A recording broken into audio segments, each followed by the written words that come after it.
नमस्कार मित्रों, ये है पीएच नेटवर्क और मैं हूं प्रदीप हंडो। अभी मैं टीवी पर बहस सुन रहा हूं जो पार्लियामेंट में चल रही है वक्फ बोर्ड बिल के बारे में। इस बिल में कई लोगों ने पक्ष में भाषण दिए और कोई विपक्ष में। कोई बिल के फेवर में था और कोई बिल के अगेंस्ट। असदुद्दीन ओवैसी जो बिल के विपक्ष में है, तो उन्होंने डिवीजन की डिमांड की है, वोट की डिवीजन की डिमांड की है। और उन्होंने कहा कि ये जो बिल है कि इसमें कौन कौन सी खामियां हैं और जो कानून के खिलाफ है। उन्होंने आर्टिकल 300 बताया, उन्होंने आर्टिकल 14 बताया, आर्टिकल 25 के बारे में बताया। इसी तरह से जो लोग जिन्होंने इसके पक्ष में बोला, उन्होंने भी अपनी बहस की, अपने आर्गूमेंट दिए बिल के पक्ष में। ललन सिंह थे जिन्होंने बिल के फेवर में बोला, तो उन्होंने तर्क दिया, तर्क के बेस पे उस पर बहस की। लेकिन कई जो हमारे विपक्ष के हिंदू मेंबर है पार्लियामेंट, उन्होंने ये कहकर बिल के खिलाफ बोला कि ये मुसलमानों के खिलाफ है। क्यों मुसलमानों के खिलाफ है, कौन सा क्लाज मुसलमानों के खिलाफ है, तो पॉइंट बाय पॉइंट वह एक्सप्लेन नहीं कर सके। जैसे अखिलेश यादव ने बोला कि मुसलमानों के खिलाफ साजिश है, मुसलमानों को तंग करने का ये तरीका है, मुसलमानों को परेशान करने का तरीका है। जो हिंदू सदस्यों की मैं बात करता हूँ पार्लियामेंट में जो लोकसभा के हैं, परंतु पूरा वो पॉइंट वाइज जवाब नहीं दे पाए। लेकिन जो पक्ष में बोल रहे थे अमित शाह जी, ललन सिंह जी और भी कई सदस्यों ने बोला, अभी तो बहस हो ही रही है, तो उन्होंने पक्ष में बोला, उन्होंने तर्क दिए, पॉइंट वाइज तर्क दिया उस बिल के पक्ष में। इस सिलसिले में ये कहना चाहता हूं कि ये जो वक्फ की प्रॉपर्टी है वो खाली 200 व्यक्तियों के पास है। मुसलमानों में 2 सेक्ट है, बरेलवी और देवबंदी।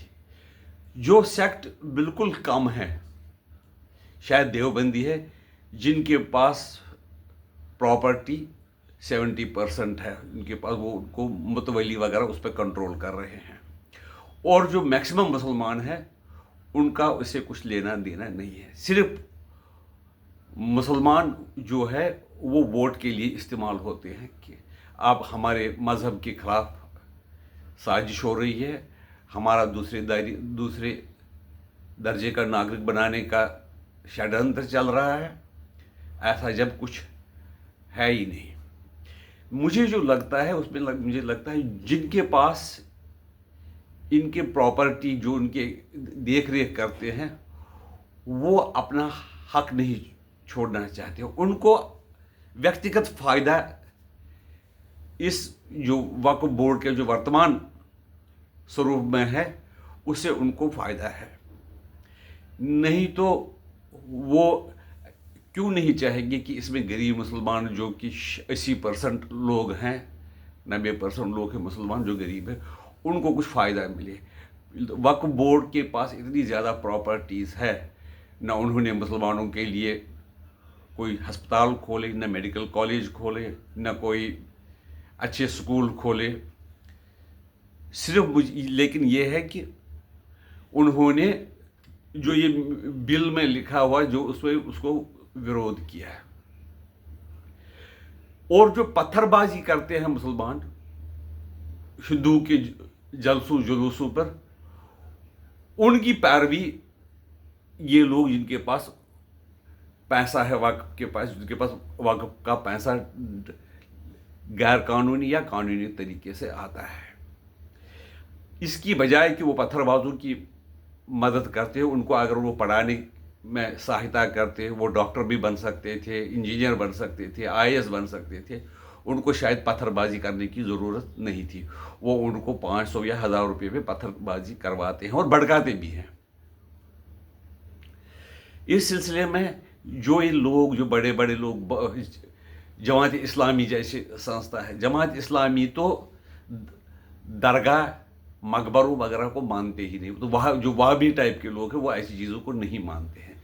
लेकिन जब वक्फ बोर्ड में मकबरों का जिक्र आता है, दरगाहों का जिक्र आता है, आस्थानों का जिक्र आता है, उस टाइम वो कहते हैं कि ये मुसलमानों के खिलाफ साजिश है।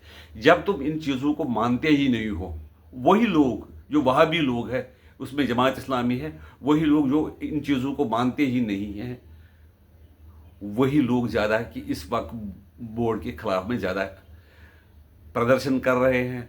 एक स्टेट से बिहार में भी जाने की कोशिश की, वहाँ के उन्होंने सोचा कि बिहार के मुख्यमंत्री पे हम दबाव डालेंगे, वो भी नहीं माना। आंध्र प्रदेश में गए थे, वहाँ पर भी वहाँ के मुख्यमंत्री ने नहीं माना। तो और उन्होंने ये एक्सप्लेन किया, जैसे बिहार के से जेडीयू के मंत्री है ललन सिंह जी, उन्होंने एक्सप्लेन किया कि किस तरह से ये बिल जो है मुसलमानों के हक में है। अगर ये बिल कानून के खिलाफ है तो 2013 में जो बिल पास हुआ था और 95 में जिसमें अमेंडमेंट हुई थी, 2013 में अमेंडमेंट हुई थी, वो बिल क्या कानून के फेवर में थी, जिसमें लिखा था कि ट्रिब्यूनल में मुसलमान होंगे, वो फैसला करेंगे और आप अदालत में जा ही नहीं सकते हैं। हालांकि इस जो पुराना कानून है, वक्फ का कानून, उसको सुप्रीम कोर्ट में चैलेंज किया गया है। उसका निर्णय क्या आएगा पहले, वो तो ये वक्फ बिल पास होने के बाद पता चल जाएगा। अगर सरकार चाहती तो उनका बहुमत लोकसभा में भी है, राज्यसभा में भी है, वो अपनी मर्जी से उस बिल को अपने हिसाब से, जैसे पहले पेश किया था किरेन रिजिजू ने, लेकिन वो सहमति बनाना चाहते थे कि अगर किसी भी व्यक्ति को या किसी भी ग्रुप को इसमें कुछ गलत लग रहा है तो वो ठीक हो जाए। इसलिए उसमें 44 अमेंडमेंट की गई ताकि मैक्सिमम लोगों को ये बिल पसंद आए। लेकिन जो कुछ गिने चुने 200 व्यक्तियों में उनको ये बिल पसंद नहीं है। उसमें एक असदुद्दीन ओवैसी भी है, सुनने में आया है कि उसने 3000 करोड़ की प्रॉपर्टी वक्फ की कब्जा कर लिया है। उसका वो फायदा उठा रहे हैं, उसका इंटरेस्ट खा रहे हैं, अपने हिसाब से दुकानों को किराए पे देते हैं, अपने हिसाब से उनको चलाते हैं, जिससे कि आम जो मुसलमानों को, जो अल्लाह के नाम से दी गई ज़मीन है, उनको, आम लोगों को, गरीबों को फ़ायदा होना चाहिए था, वो नहीं हो रहा है। कह तो रहे हैं कि ये गरीबों के लिए है, दरिद्रों के लिए है, मुसलमान गरीबों के लिए, जो तलाकशुदा महिलाएं हैं उनके लिए है। पहले तो यही लोग हैं जो 3 तलाक के भी खिलाफ थे, तो वहाँ पर भी इन्होंने यही अपोजिशन की थी कि ये इस्लाम के खिलाफ है। भाई, इस्लाम के खिलाफ नहीं है, ये प्रॉपर्टी को मैनेज करेगा किस तरह से, इसमें पारदर्शिता, ट्रांसपेरेंसी इस प्रॉपर्टी जो में कैसे हो, उस पर भी विवाद है। लेकिन ये 200 लोग जो फायदा उठाते आ रहे हैं और जो पत्थरबाजों के लिए वकील देते थे, महंगे से महंगे वकील, जैसे कपिल सिब्बल जैसे वकील, अभिषेक मनु सिंघवी जैसे वकील, जो कि करोड़ों में, लाखों में फीस लेते हैं, उनको एंगेज करते हैं। और वो भी कैसे वो उनको जमानत दिलवाते हैं, कैसे नहीं दिलवाते थे, इसके बारे में हम कुछ कह नहीं सकते। लेकिन हमने कई केसेस देखे हैं। मैं दोबारा वही कह रहा हूँ, पहले भी कहा था कि इलेक्शन लड़ने के लिए केजरीवाल को ज़मानत दे दी, जैसे कि बाकी लोगों को नहीं मिलती है। अगर कोई छोटा सा भी इससे भी एक्यूज हो, उसको ज़मानत नहीं दी जाती है दूसरे कामों के लिए। वो कहेगा कि मेरे घर पे कोई, मेरे बच्चे भूखे हैं, उनका कोई रोज़गार नहीं, तो मुझे आप छोड़ दो, लेकिन नहीं देंगे। लेकिन केजरीवाल को दिया। सिस्ता तलवार जो है, पूरा नाम मुझे याद नहीं आ रहा था, वो रातों रात सुप्रीम कोर्ट में जाती है और पूरी ज़मानत उसको मिलती है। ऐसे ही भी हज़ारों केस है जिसमें सुप्रीम कोर्ट ने इंटरवेंशन किया और ज़मानत भी दी।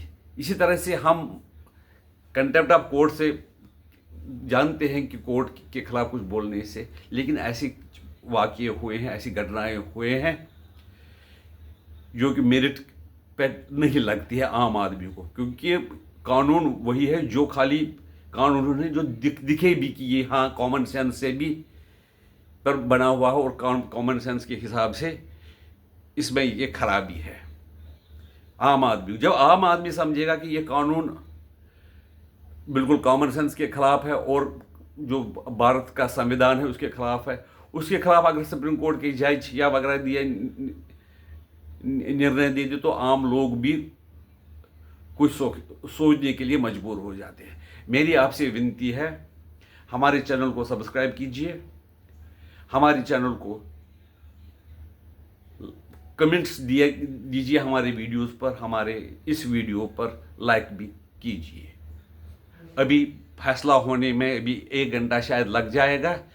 हो सकता है कि जब तक मैं ये वीडियो बना रहा हूँ सुबह उठ के ये पता चल जाएगा कि कितने मतों से ये बिल पास हुआ या नहीं हुआ। मेरे अपना जो कैलकुलेशन वो है कि 310 से ऊपर ज़्यादा जो है एमपीज़ है पार्लियामेंट के, वो इस बिल के पक्ष में वोट देंगे। नमस्कार।